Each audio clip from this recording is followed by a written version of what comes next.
Okay. तो how to improve marks in IBPS clerk. तो ये कुछ टिप्स है। ये वीडियो एक्चुअली उनके लिए है जो मतलब बिगिनिंग फेज़ पे है और अपने मार्क्स को इम्प्रूव करना चाहते हैं आईबीपीएस क्लर्क के मॉक्स में और एग्ज़ाम में।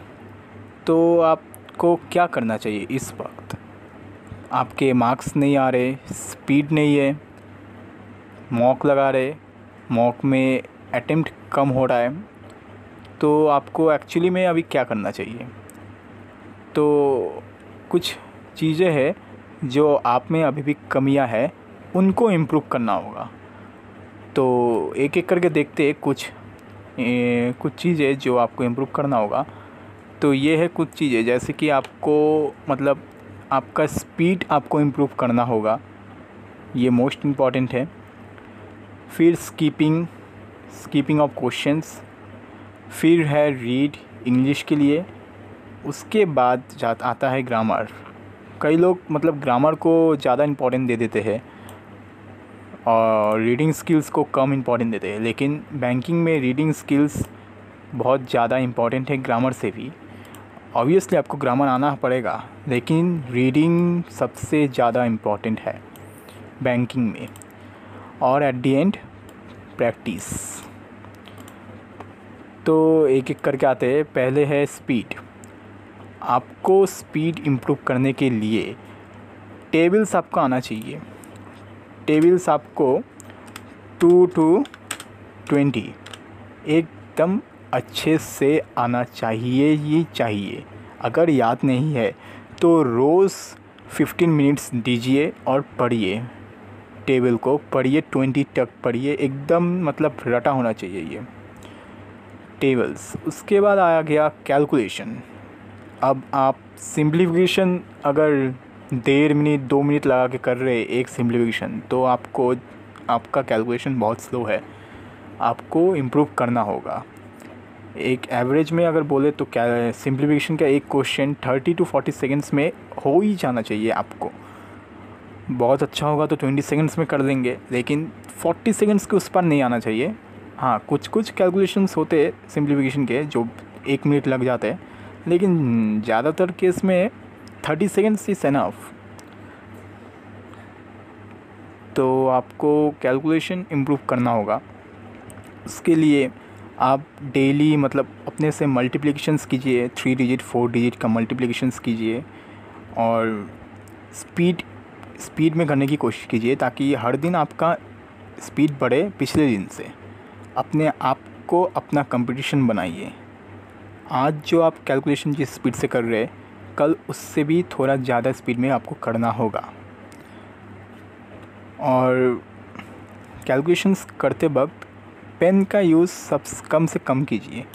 दिमाग में कैलकुलेशंस करने की कोशिश कीजिए। ओके, ऐसा नहीं है कि आप सारे कैलकुलेशंस दिमाग में ही कर लेंगे, लेकिन कुछ कैलकुलेशंस आपको दिमाग में करना होगा। जितना आप कर सकते हैं उतना दिमाग में करने की कोशिश कीजिए।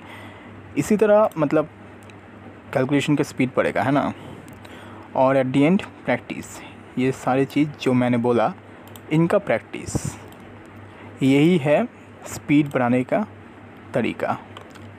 अब ये तो करना ही होगा, हर दिन इस चीज़ का प्रैक्टिस कीजिए।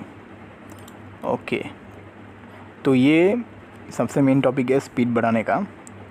इसके बाद आए तो स्कीपिंग। अब जो मैंने बोला था, स्किप करना एक आर्ट है, ठीक है। मतलब आपको क्वेश्चन स्किप करना होता है, हर क्वेश्चन करना नहीं होता है एग्ज़ाम में।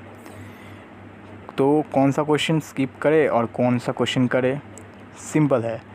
वो क्वेश्चंस कीजिए जिसमें आपको एकदम कॉन्फिडेंस मिल रहा है फर्स्ट अटेम्प्ट में, ठीक है। मतलब पेपर को आपको मतलब मिनिमम 2 से 3 राउंड में करना होता है। तो पहला राउंड जब मारेंगे, टफ़ क्वेश्चंस को मत पकड़िए, या फिर उन क्वेश्चंस को मत पकड़िए जिनमें आपको कॉन्फिडेंस बिल्कुल नहीं है। उन क्वेश्चंस को कीजिए जिनमें आपको कॉन्फिडेंस है। जैसे मतलब एक लाइन का क्वेश्चन आ जाता है ना, प्रॉफिट लॉस परसेंटेज का, वो तो मतलब सबका ही हो जाएगा एक बार में। तो उसमें आपका अगर कॉन्फिडेंस आ रहा है तो उसको निपटाइए पहले।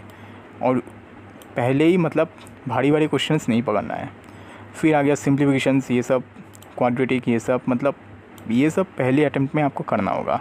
और बाकी सारे क्वेश्चंस को स्किप कीजिए, क्योंकि वो क्वेश्चंस ही आपके एग्ज़ाम ख़राब करने वाले होते हैं। उनको करेंगे लेकिन सेकेंड या थर्ड राउंड में।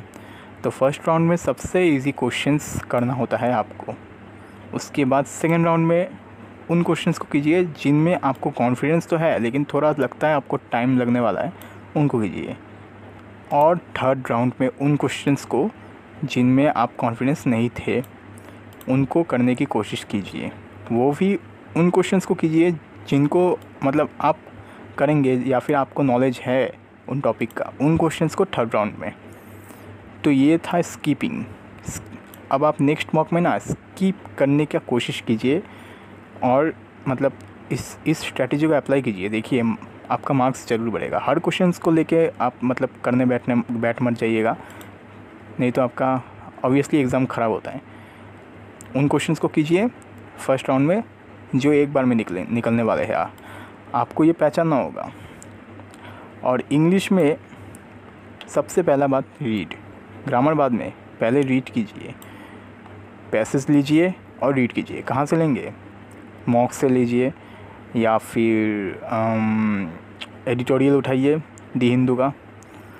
आप कहेंगे आपको एडिटोरियल का कुछ भी समझ में नहीं आता, लाइन पढ़ते हैं लेकिन समझ में नहीं आता। मैंने क्या किया था, मतलब हर एक लाइन मैं पढ़ता था और जो वर्ड समझ में नहीं आता था उसको गूगल से मीनिंग निकाल के कॉपी में लिखता था और उस वर्ड को मैं पढ़ता था रोज़। ऐसे करते करते मतलब मेरा एक कॉपी बन गया था, 1 2 3 4 5 कॉपी बन गया था। और ये 3-4 महीने का मतलब हार्ड वर्क था। इसके बाद मेरा रीडिंग स्किल्स मतलब इम्प्रूव हुआ। तो कोई तरीका नहीं है, यही है इम्प्रूव करने का तरीका। एक एक वर्ड पकड़ के आपको सीखना होगा जो वर्ड्स आपको नहीं आते हैं। तो अगर आपको रीड मतलब वर्ड्स काफ़ी समझ में आते हैं तो आप अब रीड कीजिए। और सिर्फ रीड मत कीजिए, रीड करके पूरे पैसेज को मतलब एक दिमाग में ही समराइज़ कीजिए कि ओवरऑल पैसेज क्या कहना चाह रहा है, और एक ओवरऑल आइडिया लीजिए पैसेज का। इस तरह से मतलब आप जब रीड करेंगे तो आपकी रीडिंग एबिलिटी मतलब इम्प्रूव होगा और पैसेज मतलब ओवरऑल क्या कहना चाह रहा है वो इम्प्रूव होगा, जिससे कि आप रीडिंग कॉम्प्लिकेशंस के क्वेश्चंस कर पाएंगे। ओके, तो ऐसे रीड कीजिए हर दिन, 1 घंटा तो रीडिंग में दे ही दीजिए। और इसके बाद आता है ग्रामर तो मतलब हर दिन पढ़ने का ज़रूरत नहीं है। जैसे कि मतलब आपने एक बार ग्रामर को पढ़ लिया और बस उसको रिवीजन दीजिए। रिवीजन देते वक्त मतलब रिवीजन तो इतना टाइम नहीं लगेगा ना, तो ग्रामर मतलब हो जाएगा। लेकिन रीडिंग जो है वो बहुत टाइम लेता है, टाइम टेकिंग प्रोसेस है। तो रीड तो आपको हर दिन करना है और उसके बाद मतलब ग्रामर पढ़ लीजिए। ग्रामर तो चाहिए ही चाहिए, लेकिन एक बार ग्रामर पढ़ लेंगे तो वो हमेशा मतलब याद रहेगा रिवीजन देने से। तो रीड कीजिए और ग्रामर पढ़ लीजिएगा। और यही सब मतलब प्रैक्टिस सबसे इम्पोर्टेंट है। जो आपने पढ़ा उसको अगर प्रैक्टिस ही नहीं करेंगे तो क्या होगा। तो जो भी आप कर रहे हैं, ये स्ट्रैटेजी जो मैंने कहा इतना सारा, इन सब चीज़ों को हर दिन प्रैक्टिस कीजिए। और मॉक देते वक्त भी इन्हीं चीज़ को दिमाग में रख के मॉक दीजिए।